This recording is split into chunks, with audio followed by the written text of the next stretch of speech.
好高興咧，今日見到好多間學校嘅校長同埋老師咧，都嚟到參加我哋呢個嘅簡介會。有3個字，第一個字係想，想咧係思考；第二個字建係建造業，而理咧就係原理嘅意思。我哋都期望今日嘅交流可以俾大家獲得更多嘅靈感，日後可以喺規劃課程同埋設計學習活動嘅時候，更加善用呢個嘅資源，亦都能夠啟發下一代對科技、工程同埋社會嘅想像。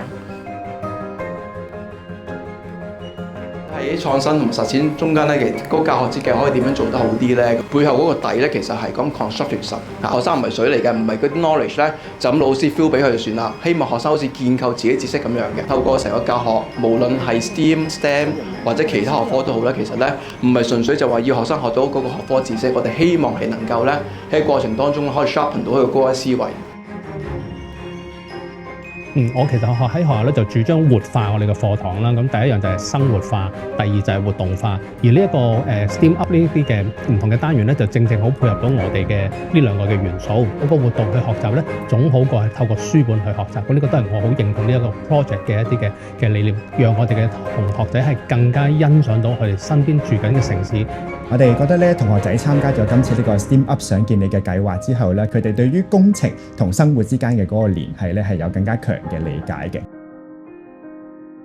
咁我哋其實喺整個過程裏邊，去到實踐呢一個 STEAM 想見你嘅教材裏邊咧，其實都見到咧學生嘅反應係好熱烈嘅。好多時我哋其實課堂嘅教學咧會停留咗喺好多理論嘅層面啦，但係呢一套嘅教材咧，其實有好多體驗嘅環節。你要去實施一個工程設計嘅時候咧，其實唔係天馬行空嘅，佢哋要有好多一啲嘅前置知識同理念啦，先至知道呢一個真實嘅工程咧係點樣可以幫助佢哋咧建構到一個對於解決問題有幫助嘅設計嘅。裏邊個資源好豐富啦，而其中一個咧就係一個實作嘅任務。咁因為同學咧就透過一個學習到科技啊、科學啊、工程、藝術同埋數學呢啲元素。